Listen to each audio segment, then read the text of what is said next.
नमस्कार दर्शकों, जैसा कि आप जानते हैं संघर्ष की कुछ अनसुनी पल में हम हमेशा आपको एक रिनोन्ड शख्सियत से मिलवाने की कोशिश करते हैं और उसी कड़ी में हमारे बीच आज मौजूद हैं नंद कुमार, राष्ट्रीय स्वयंसेवक संघ के प्रचारक हूँ, मूलतः केरल से। आजकल संघ इंस्पायर्ड एकेडमिक और एजुकेटिव एक्टिविटीज़ का जो एक ऑर्गेनाइजेशन है, नहीं तो रादर एक मूवमेंट है, प्रज्ञा प्रवाह करके, इसका राष्ट्रीय संयोजक हूँ। सर, आपने जो आज श्रद्धांजलि सभा रखी है दिल्ली के अंदर, क्योंकि आप तो अखिल ऑल ओवर इंडिया में आप प्रचार करते रहते हैं, तो आज यहाँ का कैसा अनुभव रहा और यहाँ कैसे आप लोगों को देखते हैं, इसका मैसेज कैसे देना चाहते हैं? ये कार्यक्रम तो मैंने रखा ऐसा नहीं है, दिल्ली के एक ऑर्गेनाइजेशन है आदि शंकर समिति करके, शंकराचार्य जी के नाम पे केरल के जो कार्यकर्ता लोग, केरल के जो हिंदू भक्त लोग, ऐसे लोग मिलकर एक ट्रस्ट शुरू किया है आदि शंकर समिति। उस समिति के तत्वावधान में हम केरल के विद्यार्थियों के लिए हॉस्टल चलाते हैं, बहुत सारे शिक्षा संबंधित कार्यक्रम चलाते हैं, विद्यार्थियों का मदद करने का काम बहुत सारे हैं। रंगा हरि जी एक प्रकार से भारतीय शिक्षा पद्धति, भारतीय संस्कृति, भारतीय परंपराएं, इसको ऊपर उठाने के लिए कोशिश किए हुए महानुभाव हैं। स्वाभाविक रूप में शंकराचार्य समिति जो आज ये कार्यक्रम किए हैं, उसकी प्रेरणा भी रंगा हरि जी थी, इसलिए उन लोगों ने ऐसा एक कार्यक्रम तय किया। रंगा हरि जी के निधन के लगभग 1 महीना हो गया है और उनके एक श्रद्धांजलि सभा यहाँ उन्होंने आयोजन किया है। एक प्रकार से आपने देखे होंगे, इतना दिल्ली के अंदर इतने बड़े पैमाने पर केरल के लोग आकर इतना बड़ा कार्यक्रम किया है। ये स्वाभाविक रूप में रंगा हरि जी का जो प्रभाव हिंदू संस्कृति को लेकर, हिंदू शिक्षा पद्धति को लेकर हरि जी ने जो बातें किए हैं भारत के लिए, हिंदू संस्कृति के लिए, इसका एक परिचायक भी है। इस प्रकार के लोगों की सहभागिता इस कार्यक्रम में राष्ट्रीय स्वयंसेवक संघ के अखिल भारतीय सह सरकारी व श्रीमान अरुण कुमार जी भी इसमें शामिल हुए। सर, आज कॉन्स्टिट्यूशन डे भी है, तो इसके ऊपर भी आप थोड़ा सा, आरएसएस का तो बहुत बड़ा रोल रहा है और अभी भी चल ही रहा है। देखिए, भारत के जो संविधान एक प्रकार से भारतीय स्वत्व, भारतीय संस्कृति एवं स्वत्व के आधार पर अपने जो महान विभूतियों ने, डॉक्टर बाबा साहब आम्बेडकर जी के नेतृत्व में, राजन बाबू जी के नेतृत्व में, सर्वपल्ली राधाकृष्णन के नेतृत्व में, अल्लाडी से कृष्ण स्वामी अयंगार के नेतृत्व में जो किए हुए एक तपस्या का भला स्वरूप है।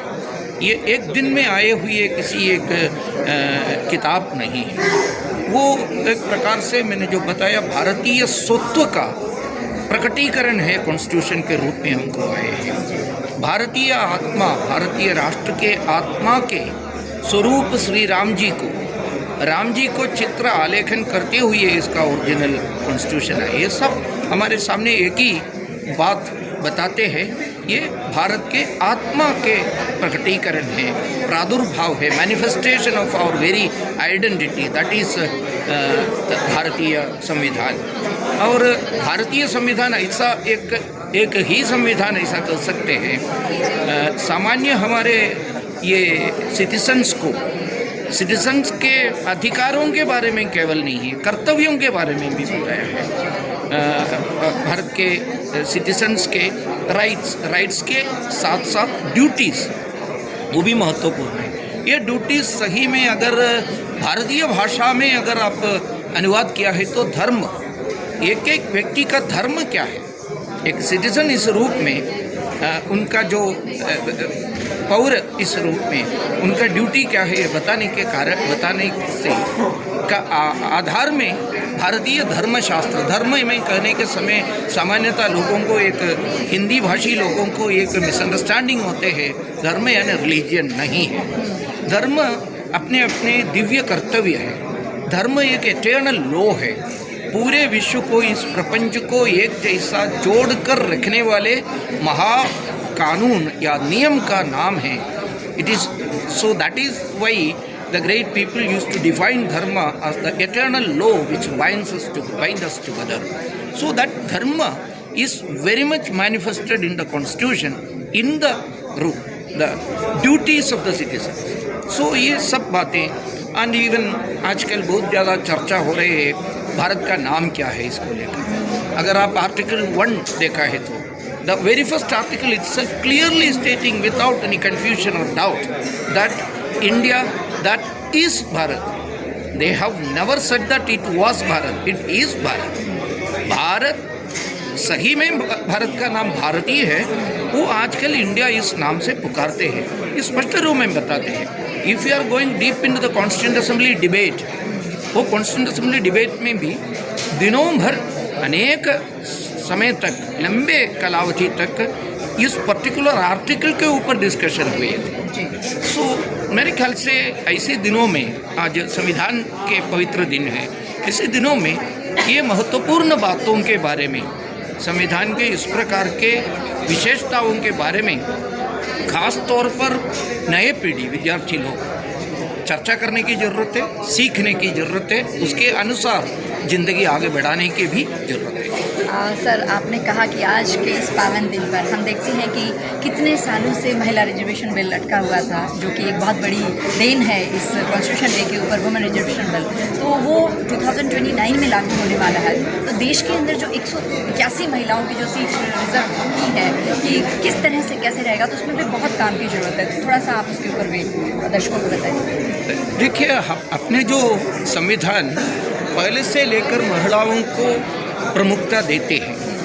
हम सभी को मालूम है, इतना जो महिलाओं को जो प्रतिनिधित्व मिलना चाहिए, ये कानून के अंतर्गत ही एक रिजर्वेशन के रूप में लाने की आवश्यकता थी शुरू से लेकर.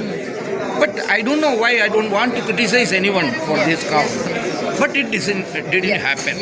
वो तो हुआ नहीं है. लेकिन 2014 से लेकर बहुत ज़्यादा परिवर्तन, भारत के राष्ट्रीयत्व, भारत के स्वत्व के आधार पर बहुत ज़्यादा परिवर्तन ठीक दिशा पर जा रहा है. उस दिशा में ये महिला आरक्षण बिल भी अभी पास हो गए. एक महत्वपूर्ण एक प्रकार से कॉन्स्टिट्यूशन जो देते हैं, हमारे माता बहनों को जो अधिकार देते हैं, उसके आधार पर एक महापरिवर्तन आ गया है. लेकिन हम सभी मालूम है, हम तो लॉ अबेडिंग सिटीजन्स हैं. वो लॉ अबेडिंग सिटीजन इस रूप में कानून के अंतर्गत ये सही में लागू करने के लिए again so many legal procedures and technicalities are needed. वो ही पूरा करने के लिए कुछ और साल लगेगा, 4-5 साल और लगेगा. लेकिन एक बात तो सही है ना, first in the history of Bharat it has been approved in principle. वो इन प्रैक्टिस पर इसको लागू करने के लिए समय लगेगा. मैंने जो बताया, we are a law abiding citizens and also we have to go by that law, so that technicalities are necessary. Not only this महिला bill, so many other things. Even I have mentioned about the Article 1. That Article 1 has clearly stated, and also when we are going deep into the Constituent Assembly debate also, why we have to be called ourselves as Bharat. See, when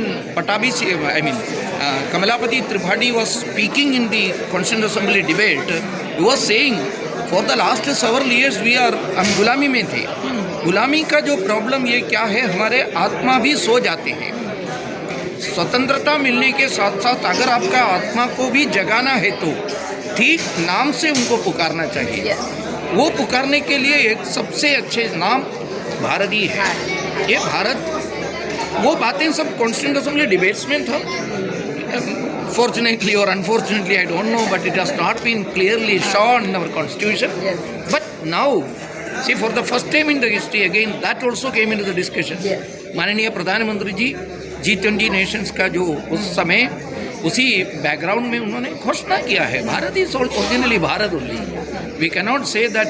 सी, भारत इस नाम भारतीय लोगों ने बनाया है right from the time immemorial. Bharat के जो इतिहास वहाँ से प्रारंभ करते, तब से लेकर इस देश का नाम भारत ऐसा ही हमारे वेद सहित सभी में लिखा है. फिर India, I don't say that India is not that ancient. Yes, it is also ancient, but this name has been given by foreigners. विदेश से आए इंडस हुए वैली में वो आए थे तो उस वजह से नहीं, वो सिंधु नदी पार हाँ, करके वही। इधर आए हुए पर्शियंस वो इसको देकर सिंधु नदी के इस पार पर वहाँ के प्रोनाउंसिएशन का प्रॉब्लम के